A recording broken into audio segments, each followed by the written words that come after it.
Menurut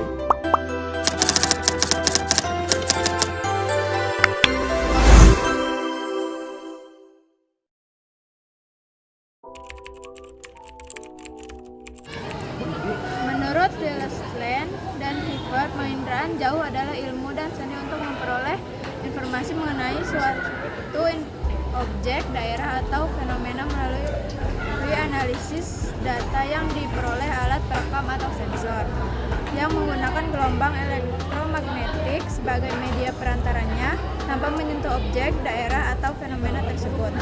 Menurut David T. Wittgen, penginderaan jauh adalah berbagai teknik yang dikembangkan untuk memperoleh dan menganalisis informasi tentang bumi.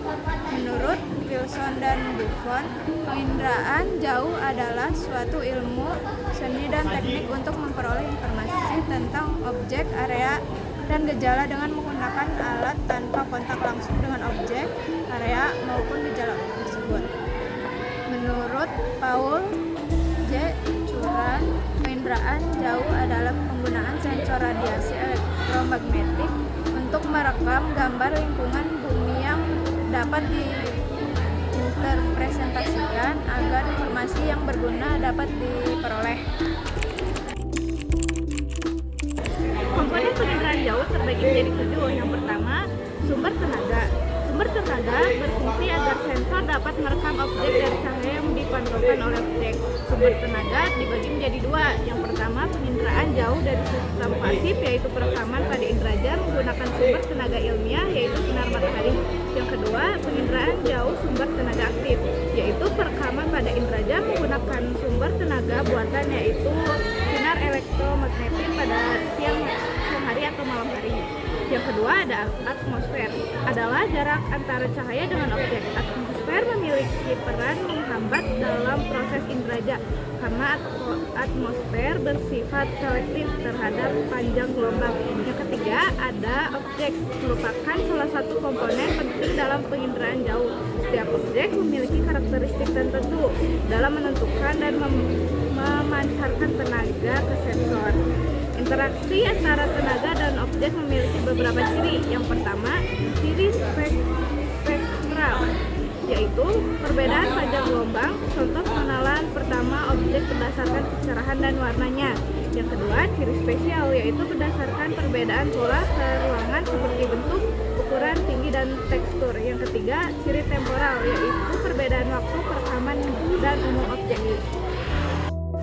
Sensor adalah benda untuk mendeteksi dan merekam objek-objek di alam dalam jangkauan tertentu. 1. Sensor fotografik, kamera dengan film sebagai detektor, bekerja pada spektrum tampak dan hasilnya berupa foto udara. 2. Ada sensor elektronik, menggunakan tenaga listrik berupa sinyal elektrik, beroperasi pada spektrum luas, pita magnetik sebagai detektor, hasilnya merupakan citra, gambar hasil satelit atau sensor elektronik. Ada wahana. Wahana adalah benda yang digunakan untuk membawa sensor, untuk merekam dan membawa data inderaja. Berdasarkan ketinggian, wahana dibagi menjadi 3 kelompok. Yang pertama ada pesawat terbang dari rendah ke menengah. Kedua ada pesawat terbang tinggi. Ketiga ada satelit. Ada juga perolahan data, dapat dilakukan dengan cara manual dan digital. Yang pertama, perolahan data secara manual dilakukan dengan cara interpretasi foto udara atau citra. 2. Perolahan data secara numerik dan digital dilakukan dengan menggunakan teknologi komputer.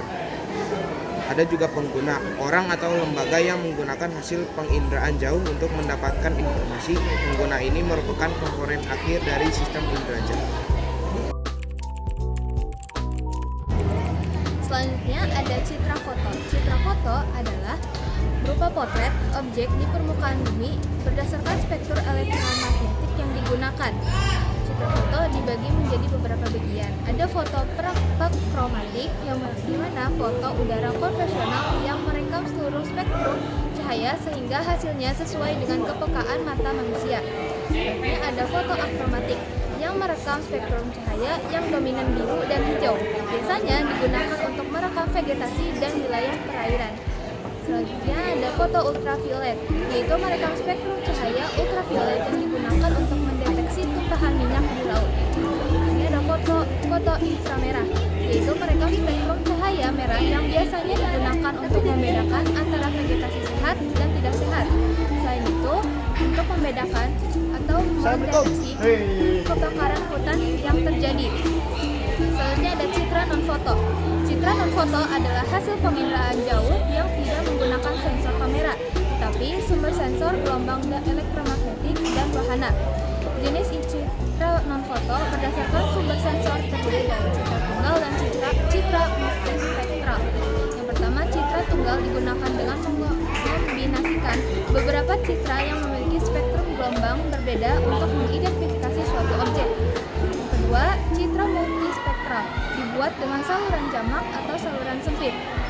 Jenis citra non-foto berdasarkan gelombang elektromagnetik. Citra inframerah thermal adalah citra yang dibuat berdasarkan perbedaan suhu objek dan daya pancar pada citra. Yang kedua, citra radar dan citra gelombang mikro adalah citra yang diperoleh dengan spektrum gelombang mikro. Citra radar merupakan hasil penginderaan jauh dengan menggunakan sumber di luar tenaga matahari atau buatan. Citra gelombang mikro dihasilkan dengan pasif, yaitu penginderaan jauh dengan menggunakan sumber tenaga alamiah atau matahari. Jenis citra non-foto berdasarkan wahana yang digunakan terbagi menjadi citra dirgantara dan citra satelit. Citra dirgantara adalah citra yang dibuat dengan wahana yang beroperasi di udara atau dirgantara. Yang kedua, citra satelit adalah citra yang dibuat dari antariksa atau angkasa luar. Yang terdiri dari citra satelit untuk penginderaan planet, citra satelit untuk penginderaan cuaca, citra satelit untuk penginderaan sumber daya bumi, dan terakhir citra satelit untuk penginderaan laut. Interpretasi citra penginderaan jauh. Interpretasi citra adalah proses menganalisis citra penginderaan jauh untuk mengidentifikasi objek atau fenomena di permukaan bumi. Ada beberapa unsur yang diperhatikan dalam menginterpretasikan citra inderaja. 1. Bentuk merupakan bentuk konfigurasi atau perangkat dalam suatu objek. Bentuk merupakan ciri yang jelas dalam mengenali suatu objek. Contohnya, objek gedung atau bangunan sekolah menyerupai bentuk huruf I, L, U atau berbentuk persegi panjang. 2. Ukuran dimensi suatu objek yang meliputi jarak, luas, volume, ketinggian, dan lain-lain. 3. Rona merupakan tingkat kecerahan dan kegelapan dari suatu objek tersebut. Tingkat kecerahan tergantung dengan sinar matahari. 4. Tekstur merupakan frekuensi perubahan rona tekstur objek di dalam citra dibedakan menjadi kasar, halus, dan sedang. 5. Bayangan merupakan bayangan dari objek yang tinggi. Bayangan objek menjelaskan arah mata angin karena arah mata angin dipengaruhi oleh arah datangnya sinar matahari. 6. Pola merupakan susunan keruangan, merupakan ciri yang menandai bagi banyaknya objek, baik bentukan manusia maupun bentukan alamiah. 7. Situs merupakan letak suatu objek terhadap objek lain di sekitarnya. 8. Asosiasi adalah keterkaitan antara objek yang satu dan objek lainnya. Keterkaitan ini dapat digunakan sebagai bentuk untuk mengenali objek lainnya. Baik, di sini saya akan menjelaskan langkah-langkah dari penginderaan jauh. Di sini terdapat beberapa komponen dari penginderaan jauh. Jadi yang pertama itu ada sumber tenaga. Lalu yang kedua ada atmosfer, ada objek, sensor, komputer, dan pengguna. Jadi yang pertama, sumber tenaga itu akan memancarkan energi atau cahaya ke permukaan bumi. Di sini sumber tenaganya berupa sumber tenaga pasif, yaitu berupa matahari. Lalu sumber tenaga memancarkan cahaya yang diteruskan oleh atmosfer. Atmosfer itu berada di antara sumber tenaga dengan objek. Lalu objek tersebut akan memantulkan sumber tenaga atau cahaya atau energi ke sensor. Lalu sensor tersebut akan merekam apa yang dipantulkan oleh objek.